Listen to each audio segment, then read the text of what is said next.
जय हिंद दोस्तों, मैं हूं अनमोल शुक्ला और स्वागत करता हूं आपके हमारे अपने YouTube चैनल इंजीनियरिंग अड्डा में। और यार आज का जो टॉपिक है वो बहुत ही आसान है और डिफरेंशियल कैलकुलस 1 से है, जिसका नाम है लेबनिज़ थ्योरम फॉर nth डेरिवेटिव। ठीक है।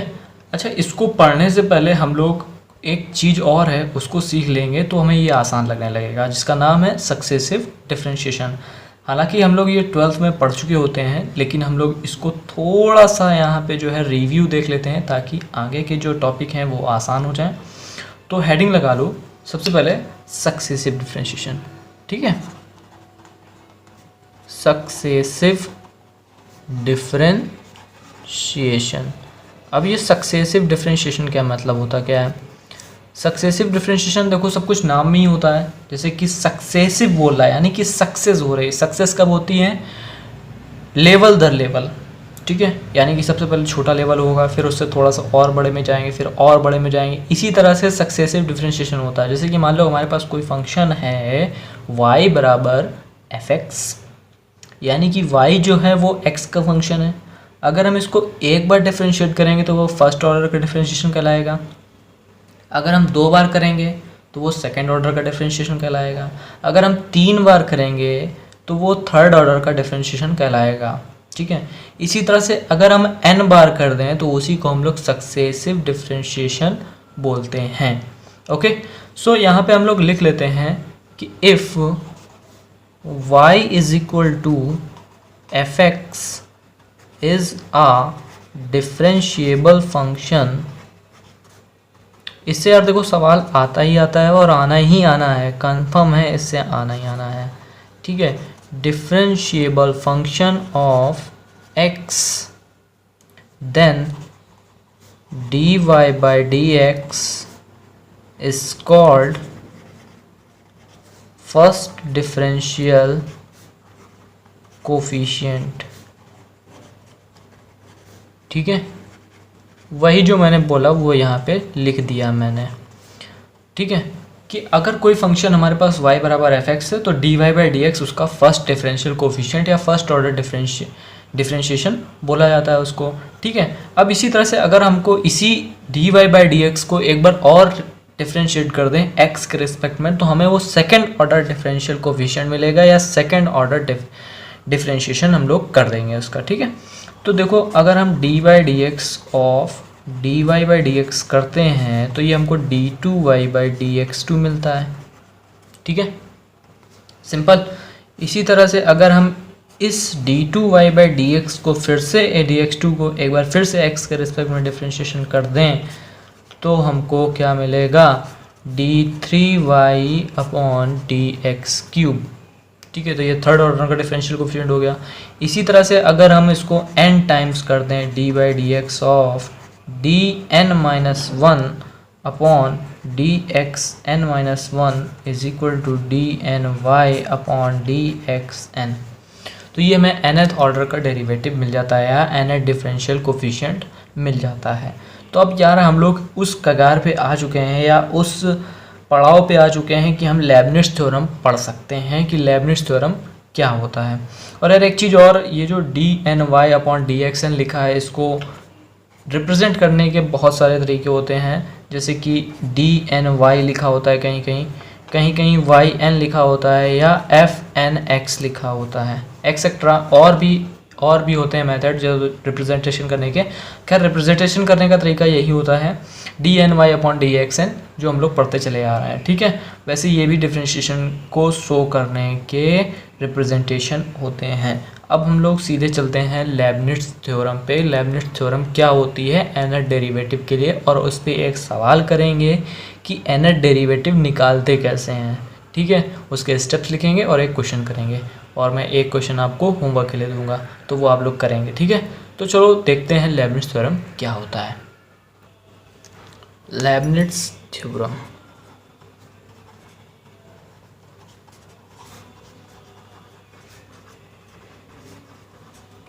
if u and v are two functions of x such that their desired differential coefficient exist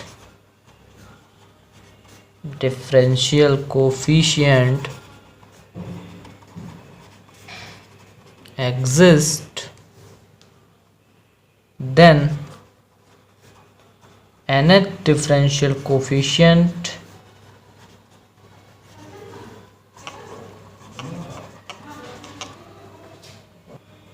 is given by dn of u dot v is equal to nc0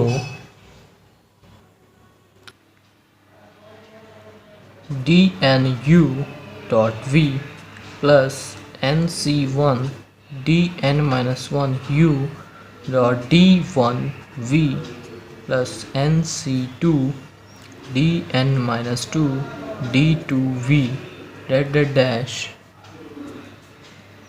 u dot D N V. इसका मतलब क्या है, पहले मतलब समझ लेते हैं कि ये कहना क्या चाहता है।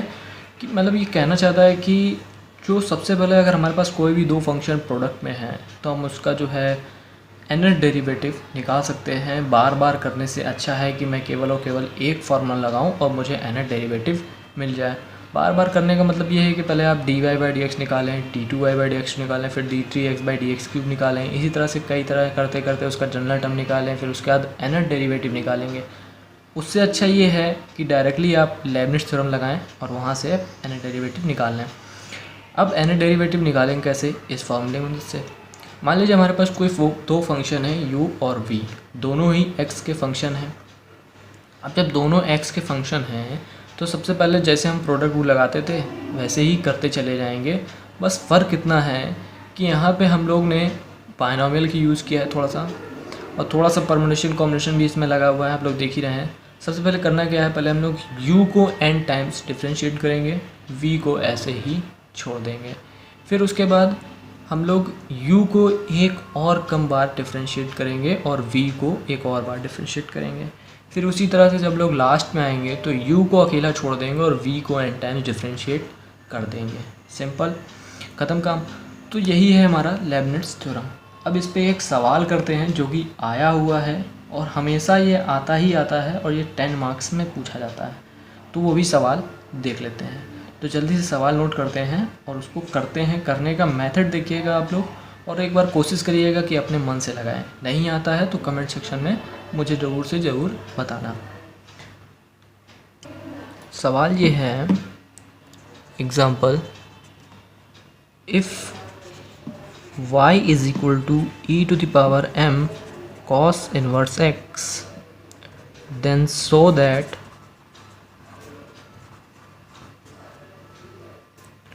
1 minus x square y n plus 2 minus 2n plus 1,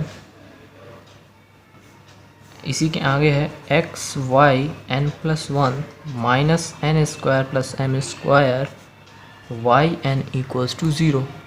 ठीक है, एक चीज़ और जुड़ी हुई है तो उसका मैं प्रोसेस इसी क्वेश्चन में बता दूंगा और सवाल ये पूरा एक साथ आता है। ठीक है, एंड हेंस कैलकुलेट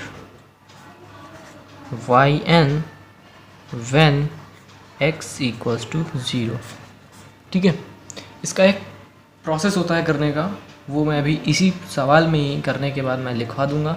उसी तरह से हम लोग सवाल करेंगे और इसका मैं एक क्वेश्चन आप लोगों के लिए घर के लिए दूंगा, वो आप लोग करिएगा और उसका आंसर मुझे अगले लेक्चर में ज़रूर दीजिएगा या कमेंट सेक्शन में ज़रूर से ज़रूर बताइएगा। ठीक है, तो चलो देखते हैं कैसे करना है।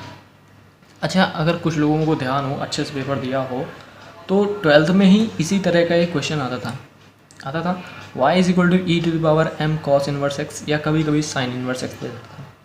यहाँ पे भी वही चीज़ है, या तो वहाँ पे cos इनवर्स x करेगा या tan इनवर्स x करेगा।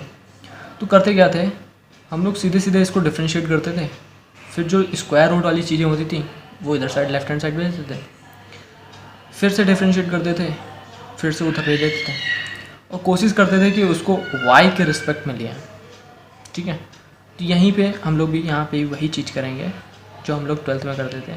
बस यहाँ पे लेबनिज़ थ्योरम का यूज़ करते हुए हमें यहाँ पे n डेरिवेटिव निकालना है। तो चलो देखते हैं सॉल्यूशन इसका।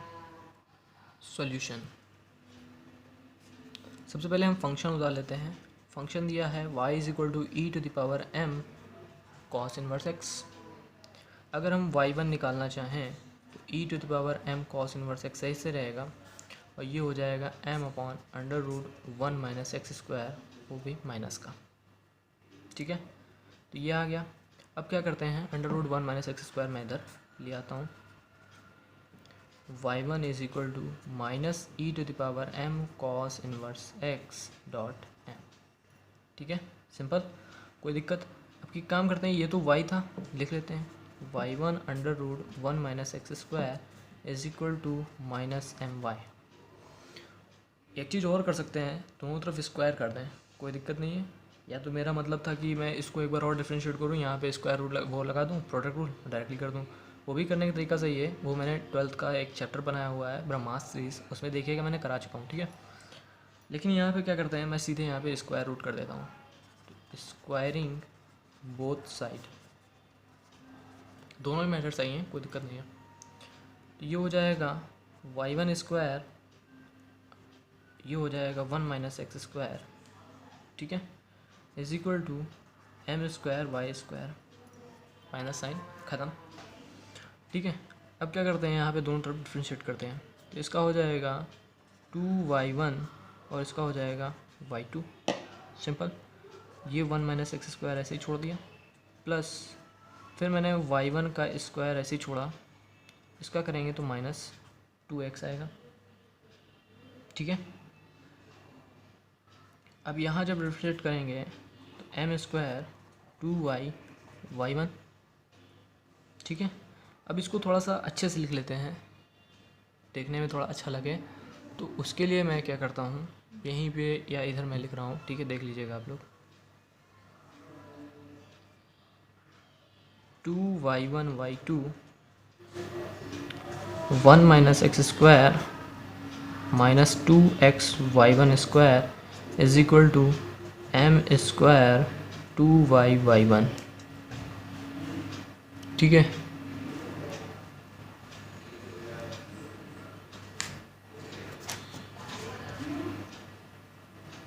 To y y one, simple, आसान है।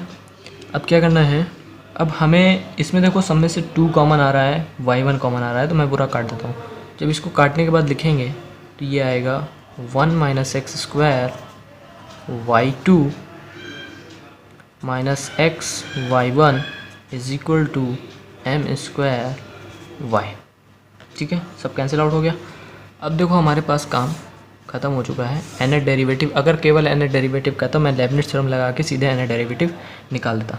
ठीक है, लेकिन यहाँ पे एक क्वेश्चन और था यहाँ पे कि हमें शो करना था, सॉरी शो नहीं करना था, मुझे x इज इक्वल टू 0 पे y1 की yn की वैल्यू निकालनी थी। ठीक है, तो पहले हम nth डेरिवेटिव निकाल लें, फिर उसका देखते हैं क्या करना है। तो इसको मैंने इक्वेशन 1 मान ली। Differentiating equation 1 n times by Leibniz थ्योरम। ठीक है, लेबनिज़ थ्योरम क्या कहती थी, डायरेक्टली सबसे पहले मैं यहाँ पे इस वाले इक्वेशन में डायरेक्टली मैं सीधे सीधे एक फंक्शन को पूरा ही पूरा n टाइम्स डिफरेंशिएट कर देता हूँ और एक को अकेला छोड़ देता हूँ। तो जब इसमें लगाएंगे तो इसमें y2 को मैं n टाइम्स डिफरेंशिएट करूँगा तो yn+2 हो जाएगा। ठीक है, 2 बार तो ऑलरेडी डिफरेंशिएट है, n टाइम्स और करूँगा तो n+2 टाइम्स डिफरेंशिएट हो जाएगा। तो यहाँ लिखते हैं yn+2 1 प्लस एक्स स्क्वायर ऐसे छोड़ दिया। ठीक है, सिंपल। फिर क्या किया, प्लस लगाया। अभी केवल इसी में कर रहे हैं, फिर इसमें करेंगे, फिर इसमें करेंगे, दोनों तरफ करेंगे। ठीक है, yn+2 1 प्लस एक्स स्क्वायर। फिर क्या करना है, फिर इसको एक टाइम्स और कम कर देना है, तो yn+1 हो जाएगा। जब एक बार और करेंगे डिफरेंशिएट, क्योंकि यहाँ पे yn+2 -1 yn+1 हो जाएगा, yn+1 और ये हो जाएगा 2x वो भी माइनस का, ठीक है। फिर उसके बाद क्या करना है, फिर इसको एक बार और डिफ्रेंशिएट करेंगे, वो भी n+2 टाइम्स। तो जब पूरा काट देंगे तो ये आएगा y1 टाइम्स yn टाइम्स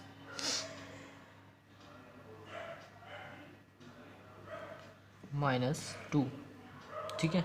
अच्छा, एक चीज़ और थी यहाँ पे, nc2 भी था ना, तो जब उसको करेंगे तो आता है n-1/2, और यहाँ पे मैं लगाना भूल गया, सॉरी, यहाँ पे n आएगा क्योंकि nc1 हमेशा n होता है, ठीक है।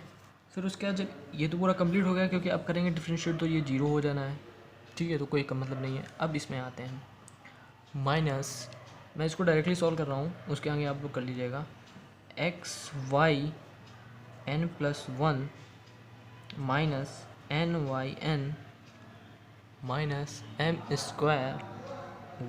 yn is equal to 0। अगर मैं इसको सिंप्लीफाइड फॉर्म में लिखूं तो सिंप्लीफाइड फॉर्म में डायरेक्टली मैं यहाँ लिखे देता हूँ, वो आप लोग देखिए,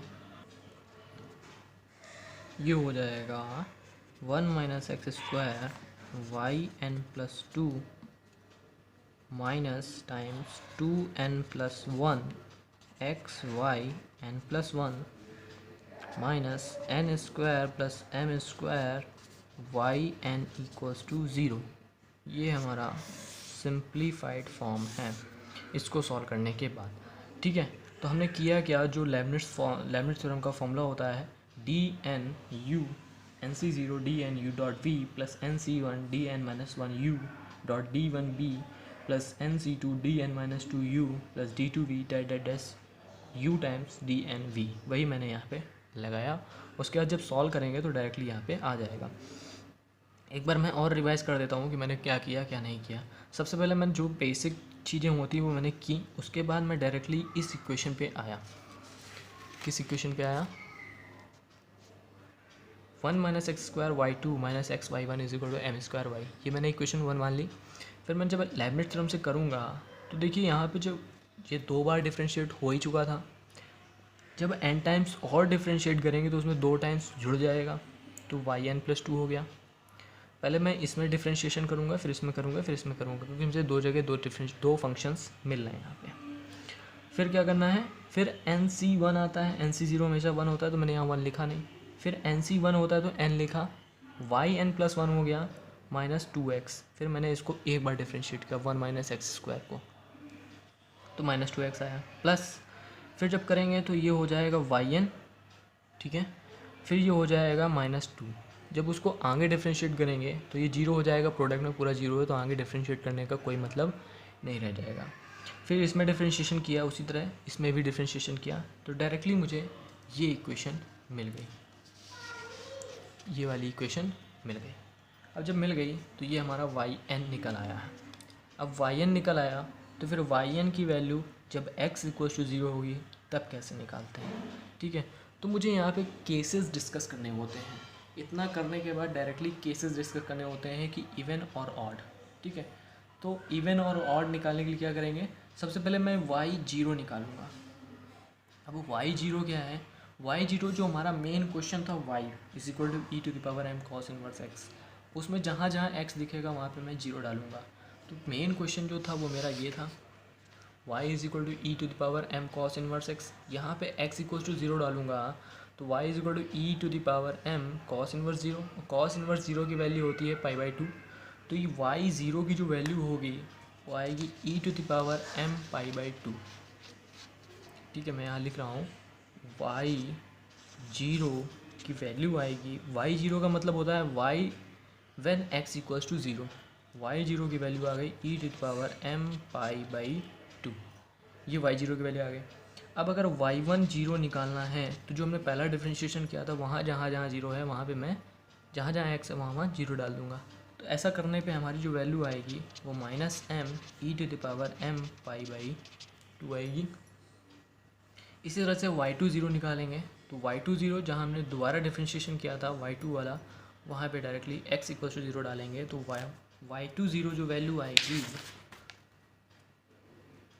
वो आती है m²y, ठीक है। तो यही लिख लेता हूँ मैं, y2 0 की वैल्यू आएगी m²y।